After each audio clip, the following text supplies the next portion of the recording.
Hey guys, welcome to Cricket Fanatics Magazine, and this is your daily show. I'm your host Khalid Moin, and this is the show where we talk about all the major talking points in South African cricket. Now, as you know, I've been doing this for quite some time now, where since the England series, of course, where I do a daily show that is surrounded around the topics of the press conference. Now, today we had Aiden Markram in the press conference, and Aditya wrote an amazing piece after he went to the press conference. But obviously, I get sent the videos, and I have to upload the press conferences as soon as possible so that you guys can get them. And that's what I did today. But what I'm going to do for you, of course, because you're coming to the show, you might not have seen the full press conference. So I've taken some of the main highlights and I'm going to play you those snippets and then talk a little bit about each snippet and give my kind of opinion on it. As you know, I've activated the super chat. So you guys can go to the bottom right hand corner of your screen below the live chat. There's a little dollar sign where you can pay for a comment to be highlighted, because what happened last night, for example, is there were so many comments that I couldn't really get through all of it. But it's also an opportunity for you guys to support us at Cricket Fanatics Magazine as well, to help us obviously produce better content and obviously and so much other things with regards to all platforms, not only on YouTube. So please support us if you can. And before we get going, I've seen that 40% of you guys that are watching our YouTube channel, you guys are not subscribed. So please subscribe to this channel. Click that notification bell for all future videos. So let's get into it. So as I said, Aiden Markram had his press conference. Bad Panda, I'm really well, thank you. Thank you for coming and being such a loyal supporter. And I went to Aiden Markram's press conference today, and obviously I sat in the back end listening because I really wanted to soak up everything and be ready to upload it as soon as possible. So he spoke about the various number of things, obviously his form, and he's spoken about the last Sri Lanka series, etc., captaincy, and so many other things. But I thought I'll start with the captaincy because a lot of people obviously would like to see him be captain. But what he had to say, I really was taken aback by it, and I was very happy about it. Actually, I'm lying. I wouldn't actually say taken aback by it because he actually told me this in an exclusive interview with him after the Titans game, but he kind of repeated it a little bit. So here's what he had to say in the press conference about captaincy. Um, in terms of captaincy, it's I've said it before. It is certainly something I really enjoy doing, but I haven't put much focus on that at all. To be honest, I'm in a position now, and I'm sure I'm echoing myself on the previous few things I've put on, or that's been written about me on social media. I'm almost in a position now where I'm actually playing for my spot again. So for me to be thinking about captaincy and things like that is certainly not on my radar at all. I need to score a lot of runs for the country if I do play, and for whichever team I do play for. It's something that I've addressed before and said I certainly haven't been good enough over the past 18 months. So now, if I do get the chance to play, it's about just scoring lots of runs. In terms of leadership in the camp, there's, as you know, there's plenty leaders, and the nice part is there's each guy has their own unique way of leading. So the guys have almost tapped into each other from that perspective, and that's how we're going to get the team moving in the right direction, which ultimately is the main goal, is that we're going towards one mission and that we can hopefully conquer it. And then in terms of the form, I think it was a bit of a blessing in disguise this time that we've had off. For myself personally, I played a lot of cricket where I was struggling, so didn't have the time to sort of touch base with things that maybe worked in the past and to actually just slow things down. It almost felt like everything was becoming more and more rushed, sort of games on end, non-stop. And when you're out of form, it's quite a tough place to be. It almost can be a bit of a snowball effect. So that time we had off during lockdown was great. Like I said, to just touch base with things that I felt helped me in the past, and really just to clear the mind, get all the clouded thoughts out, and get a lot more clarity in terms of thoughts for batting and game plans moving forward. So that's probably been the biggest help. It's certainly not been anything technically or technical, shall I say. It's more about just clearing the mind and having that time off, which allowed me to ultimately do that.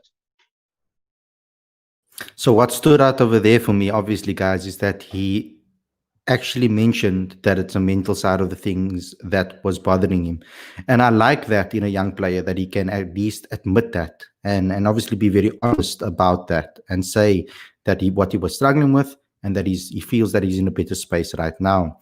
With regards to the captaincy, I think he answered it very maturely. Yes, he did say this in an exclusive interview with me earlier in the year when the Titans took on the Cobras at Newlands, the first game of the 4-day series. But he said it again, and he said he's aware of what people have been saying about him on social media. You guys out there that are obviously giving your opinions on the different types of the game and on different players as well. And he said that he needs to score the runs. He needs to fight for his place in the side. And I thought that was very mature of him, and I thought that was very brave of him. So well done to Aiden on that. The next thing that he spoke about was positive cricket. Now, see, some of you guys are giving me some comments over here. Vernie Rasmus saying Markram is right in focusing on scoring big runs, despite everyone who keeps on bringing up the captaincy. But let's be honest, he talks more like a captain than Quinny ever has. I hope he scores heaps of runs, and if he does, he probably will get the captaincy. Um, to those guys that are going to give us comments, just remember you can support us by obviously doing a super chat. I know I'm repeating myself, but we obviously need as much help as possible from you loyal fans as well. There's a dollar sign in the bottom right hand corner where you can get your comment highlighted, and I'm forced to read it out. So that's the case. That's the awesome thing about the super chat, is I'm forced to read your comment. Let's go into the next thing, and this is about positive cricket, and I like what he said about this too. A lot of it comes down to how good of a game plan you have, and then it's about how long you can stay in that process and in that game plan for, I feel. So that's when I say spending time at the crease, that's sort of the things I'm speaking about, is staying in my plan for as long as possible. If there's balls that are there to score off, hopefully we can put them away. But if they don't bowl balls to score off, we really need to be disciplined in our plans to then stay at the crease and not give it away, if that makes sense, when things get tougher and scoring becomes tougher. So I don't know if that helps answer your question. I will always look to be positive, but I think you also got to understand, or as a player, you've got to understand what conditions allow you to do as well, what the bowling attack you're coming across, what they're going to give to you and what they're certainly not going to give to you, and those sorts of things also play a role. But yeah, the intensity that not just myself, but our batting unit, if we operate at a good intensity, I think we'll be able to put those bad balls away when they come, if they come. And besides that, then certainly help us get through the challenging times to build big partnerships and ultimately get lots of runs on the board.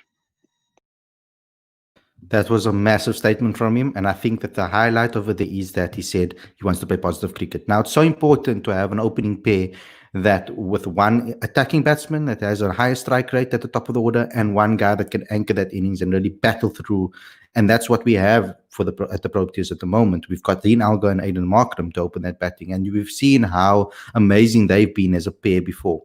So it's very vital, I feel, that we have that type of combination at the top of the order. That's why maybe there's been talks about some other opening batsmen with lower strike rates. It might be very difficult for us to score runs if we've got two guys that can bat at a slower strike rate at the top of the order and that grinding type of cricketers. We need someone that can complement Dean and push up the strike rate and push up the run rate when need be.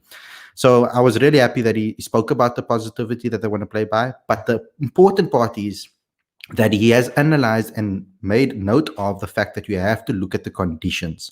And that is something that Shukri Conrad told me that he wants to teach the under-19s. He wants to try to teach the under-19s to look at the conditions and adapt their game accordingly. And that is something that Aiden said he's been working on. So I really hope that he can do that.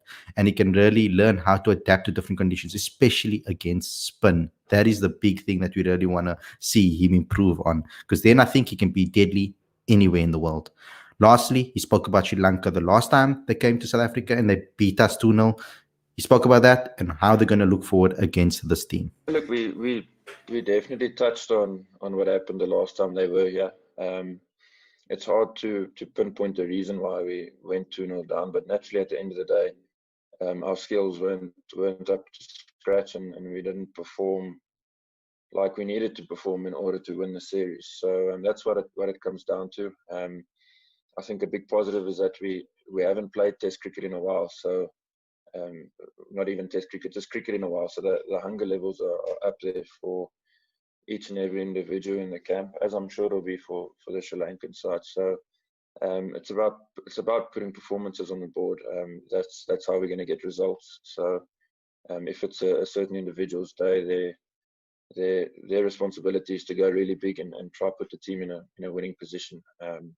We probably didn't do enough of that the last period before lockdown, specifically in Test match cricket. So yeah, it's about getting ourselves into positions where we can win the game, and we don't want to be chasing the game, if that makes sense. So it'll be about hit the ground running. I think we maybe started slightly slower in the past, but we've addressed that as a team, and our focus will now be to hit the ground running and put on performances that can hopefully allow us to win the game. So, guys, I don't think there's much I have to add on that. I think he's made it pretty clear what he's aiming for with South Africa and what South Africa is going to be aiming for. I still believe that we can pick players to play an aggressive brand of cricket. I think guys that suit that brand of cricket. I don't think we need to adapt people's games and tweak people's techniques and stuff like that to help them actually play that type of style of cricket. If they don't play like that naturally, then don't pick them. I think it's as simple as that. I think we need to pick the players that have the capabilities to be able to play like that. And I think that we have guys like Faf du Plessis and we've got guys like Rassie that can adapt their game. I know people say that Rassie bats slow, but he bats slow to start off, and then he changes it, and then he speeds up his game a little bit closer towards the end. But guys, that's all I have for you today. Thanks a lot for tuning in. Just remember, for future live streams, you have the ability to support us with a super chat, the $sign at the bottom right of the screen. You can click on that. You can do fancy emojis for a certain price, or you can pick your own price. Yeah, it can be 7 Rand, anywhere from 7 Rand upwards, where you can have your comment highlighted and I'm forced to read it on the live stream, especially on the streams when we have a lot of people tuning in. Thanks a lot for all the support, guys. Thanks a lot for coming on this journey with me, and I hope you continue your journey with us. Don't forget to like, comment, share, subscribe. Click the notification bell for all future videos. Download the latest issue of the magazine and subscribe to the magazine. It's free, so you can get your first magazine into your inbox, the recent one, and then you can go back and check out everything else that we've published before that. Don't forget to go to cricketfanaticsmag.com for all your updates. That's where you'll get your Sri Lanka series tab. We'll be updating you on the Sri Lanka series, as well as other games and other things, everything South African cricket. Please go follow us there too and share it with your friends and family. If you guys have a business and you're looking to make sales online, even if your business is offline, there's a free tutorial on this channel. The link is in the description. You can also look on our website. There are certain tabs within the articles that you can click on to show you how you can promote your brand with Cricket Fanatics magazine. If you know anybody that is interested in doing so, you can let them get in contact with us by just clicking on those various links and in the descriptions too. Thanks a lot for tuning in, guys, and I'll see you guys very, very soon. Tomorrow, in fact. Take care, everyone.